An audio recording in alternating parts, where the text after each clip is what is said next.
They say our people were born on the water, like nothing had existed before. We were told by virtue of our bondage we could never be American. But it was by virtue of our bondage that we became the most American of all. That's a clip from a documentary about the legacy of slavery in America. It's the latest offering from journalist Nikole Hannah-Jones and the groundbreaking project that was published in the New York Times Magazine in 2019, Exploding into Public Consciousness. It has since turned into a series of articles, a book, a podcast, and now this upcoming Hulu series. You cannot tell the story of America without telling the story of Black America. We are the story of America. This is the 1619 Project. And you can't tell the story of the 1619 Project without telling the story of its creator. I'm Debra Simmons, Vice President of Diversity, Equity, and Inclusion at National Geographic, and you're listening to Overheard, a show where we eavesdrop on the wild conversations we have here at Nat Geo and follow them to the edges of our big, weird, beautiful world. Recently, I, along with National Geographic history resident Jordan Salama, caught up with Nikole Hannah-Jones. Her work on the 1619 Project landed her at the center of a cultural moment. She'll tell us what it was like to be the messenger of that moment, the good and the bad. More after the break. Fuel your curiosity with a free 1-month trial subscription to Nat Geo Digital. You'll have unlimited access on any device, anywhere, ad-free with our app that lets you download stories to read offline. Explore every page ever published with a century of digital archives at your fingertips. Check it all out for free at natgeo.com/explore more.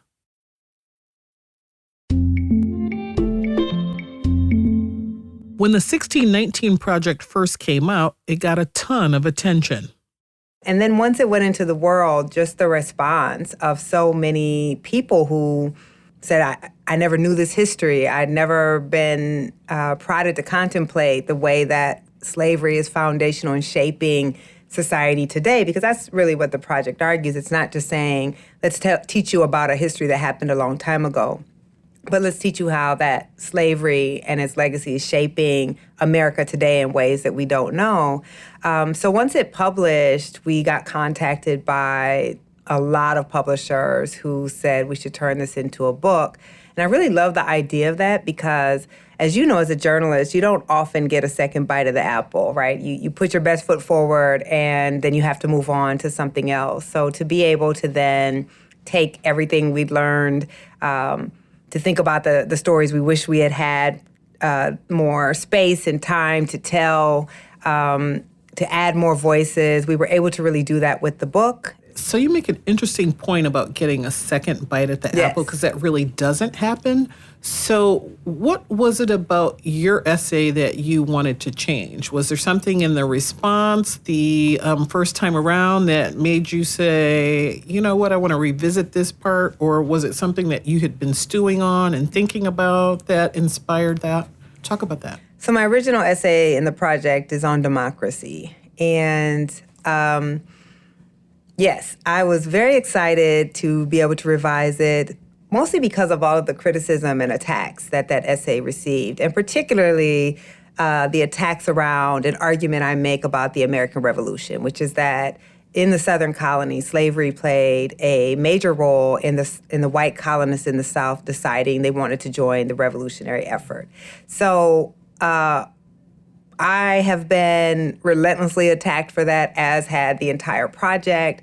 And so this was a great opportunity to show my work, to show that I didn't just sit down one day and say, let me make up something about the Revolutionary War and publish it in the New York Times. That, to me, was the best part of getting the second bite of the apple, was one, to answer critics, but also I just improved the essay. The essay is just better now. It's better argued.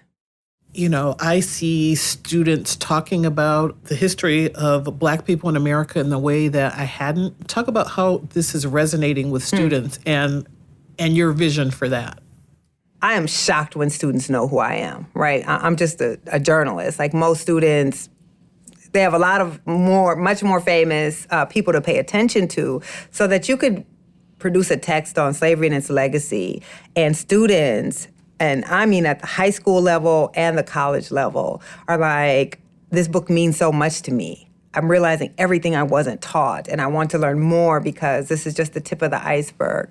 And Black students in particular who find themselves affirmed as agents in the American story, not just people who've been acted upon, not just people who've been oppressed, but agents who are driving the American story. That has been transformative for a lot of students. And what's beautiful about it to me is this project allows me to introduce to regular people, whether they be students or, my uncle who works at the John Deere plant in Waterloo, to all of these scholars that I've been reading for years, whose work has shaped mine, to all of this literature, to just reading the endnotes and seeing the wealth of information that can be learned. Because as you know, I say in the preface, our world is so small when it comes to Black folks. Like, we don't even know there's all this history that we can learn, because we think if it existed, someone would teach it to us, or movies would reflect it, or monuments. And that really is the power for students.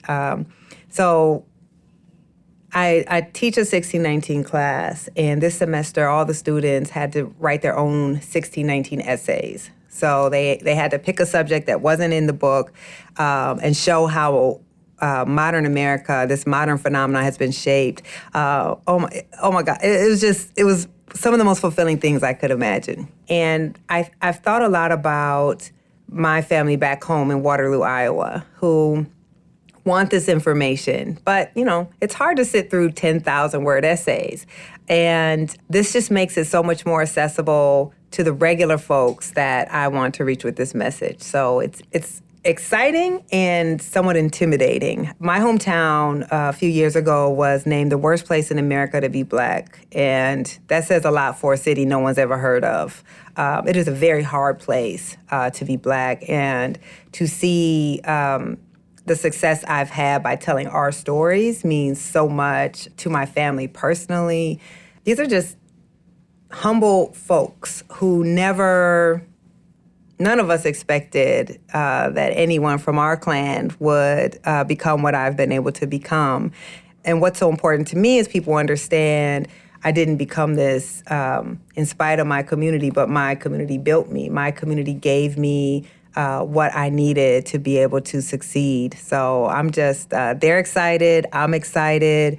Part of the work that we're doing is really trying to uncover buried histories. Yes. Not just for people who are reading it now, but for the generations that come along, because there's so little information that's available now, but there is more than most students know, as you point out. Yes. So Jordan happens to be the 2022-23 history resident. The history resident before him worked on the Tulsa stories we were doing and learned that he was a descendant of one of the most successful Black men in the Greenwood section of Tulsa, and he had no idea. Wow. So he knew that he had family that was from Oklahoma, and he knew that he had family who were entrepreneurs, but he didn't know that his great-great-great-grandfather owned the hotel. Oh, wow. That was one of the major places that was burnt, the target of where the fires began. And so to the extent that you are opening students up to buried history, we think that's powerful. How does 1619 create a pathway for more media organizations, historians, and others to tell a broader American story?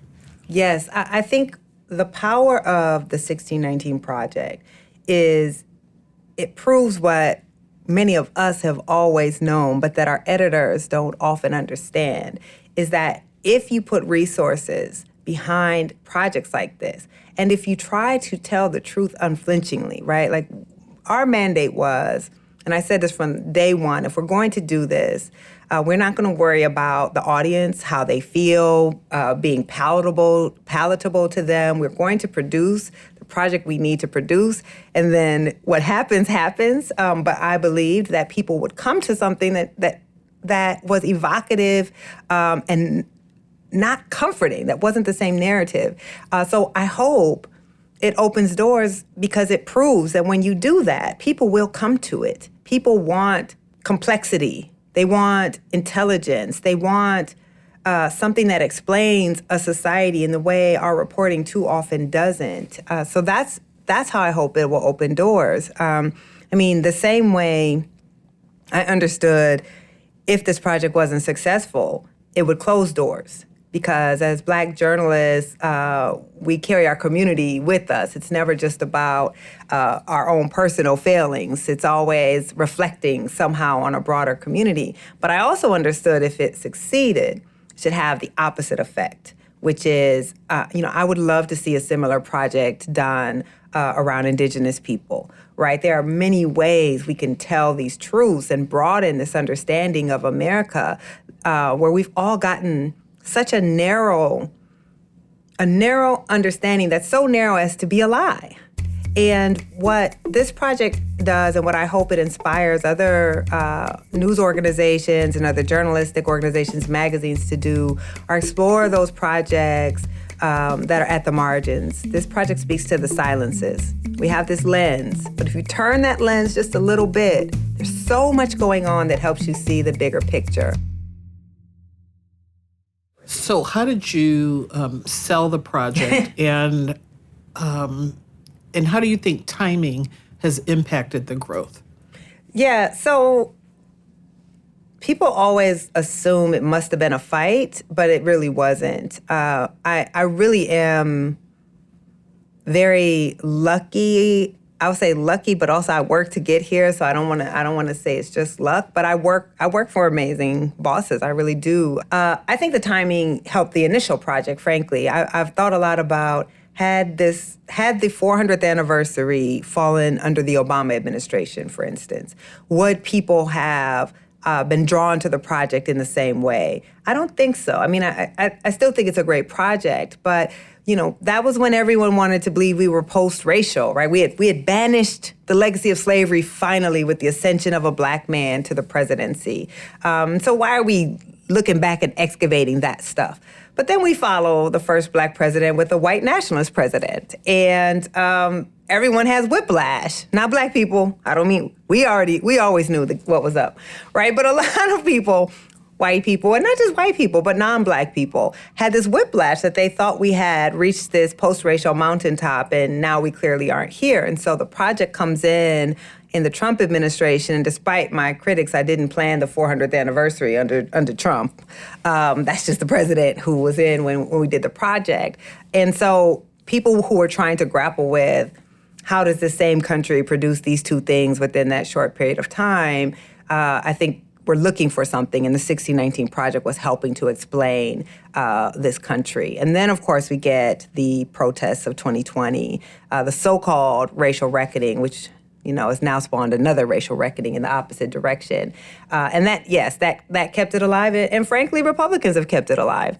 I'm saying they should probably get a percentage of our book royalties, because the fact that they can't stop talking about the project. Mike Pompeo is still talking about the project, right? That has helped a lot, too, because people don't like being told what they can't read, what they shouldn't read. And if people who don't believe in democracy much are saying that this is a danger to the hierarchy that has allowed them to be where they are, I think a lot of people want to understand that history and why people in power are so afraid of it. Any society that power feels under attack, they target the storytellers. You would not see the most powerful people in this country, senators, presidents, secretaries of state, governors, targeting a work of journalism if they weren't worried that it was having an impact. If it wasn't having an impact, they wouldn't care. So it is extremely affirming. The project is just getting bigger and bigger, and now with the documentary series, even more people are going to be able to start to make connections with the world they've built or that they live in and what built it. And I think the scariest part of that is the unequal country we have that is being really misshapen by the legacy of slavery doesn't just hurt Black people, and it never has. And our arguments are that our entire society suffers. Black people suffer the most. Indigenous people suffer the most. But our entire society suffers by this legacy. But we just don't know why. And this helps us understand why. What do you think your father would say if he could see where you are now? Man. And the impact of the work. Yes, my father and my Uncle Eddie, who I also talk about, which was my dad's brother and my closest uncle, both passed years ago. They would be so astounded by everything that's come. And one of my proudest moments in this is that when you open the book, the first image you see is of my dad. That picture of my dad, he's in Germany. He was 17, 18 years old, had joined the military. He always said he felt freest when he was abroad because that was the only time he really felt he got treated like an American. And I just was on the phone yesterday with reporters in Germany because the book has been translated now into German. My dad spoke German fluently from his time over there. And I was just thinking, man, he would not be able to believe this. I always say America killed my dad. I really think, and my uncle died at 50 years old from cancer that went undiagnosed because he didn't have health insurance, even though he worked every day. My dad was a man of stunted ambitions his entire life. He was one of the smartest people I knew. He was an avid reader, but never was able to get ahead, and I just had terrible health outcomes. Died before he could get Social Security, like so many Black people in this country. And so just to think that every ambition he had to swallow could produce me, sorry.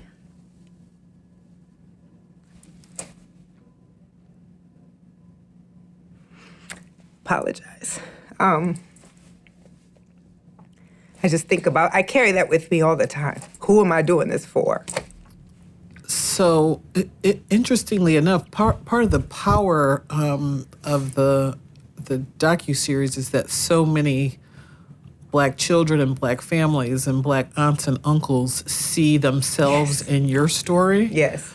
And that has to be gratifying for you. Talk about that, if you... Yes, absolutely. People haven't seen the documentary, but they talk about this even with the opening essay on democracy. It's like, oh, that's my dad. I never understood why my dad, who served in the military, was so patriotic. And that all of these stories, or even the podcast, when I tell the story of my Uncle Ed, who, dies from cancer that went undiagnosed. And Black folks are like, this is the American story. And it's a story of so many people, but that never gets told in this way. And that's who I did this project for. Of course, I invite everyone to learn this history and see these stories, but this is for the descendants of American slavery. It is for, one of the things when we were doing the series, the producers would be like, we want you to bring us on the journey. So do you have a story for this episode? And I'm like, every Black person has a story for every one of these episodes. Because it doesn't matter if you personally have achieved success. Most of our families don't live like us. So I'm exceptional in that I have made it out, but the stories we tell are the stories of nearly every single Black person, no matter what wealth or status they have.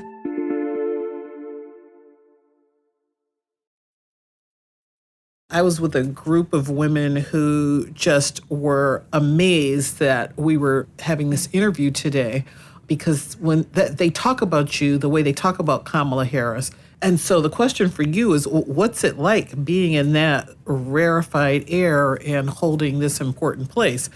Someone in the conversation is like, yes, she has like reframed the way we think about journalism and about journalists. And even though you don't see yourself as a celebrity, certainly in the African American community, you are perceived that way. And so how are you navigating this space? No disrespect, but I'm not up there. I'm not. I don't really know how to deal with that. I'm really just a regular person, a girl from Waterloo who wanted to write. And While I'm deeply honored, I'm still amazed every day if somebody sees me and knows who I am. I'm not a TV reporter. I didn't intend to have any of this. I really just wanted to tell our stories. But I take that people might see me in that way, I take that with a great sense of responsibility. I do know what I mean to certain people, and so I don't want to let people down. And do you carry that as a burden, even as you're sort of celebrating? It's not a moment? burden to me. Mm-hmm. I feel like it is a blessing's not even the word. I just feel just tremendously lucky. You know, I read books and I write our stories for a living, and they mean something to our people. So I never feel burdened by it. Now, sometimes when I'm just trying to, sit in a cafe and have a coffee by myself. Or a cocktail. Do I feel like taking a picture or having a conversation? Not always. Am I ever going to let you know that? No, I won't, because I never want someone to admire me and that my work means something to them, and I made them feel badly about that. I just feel lucky. So interestingly enough, I was on Martha's Vineyard this summer, about the second week in August, sitting on a balcony in a condo that was directly across the street from the inkwell. And I came out to the balcony and I was like, why is everybody swarming over in this corner? And then I saw your red hair poking That's through. That's the problem, right?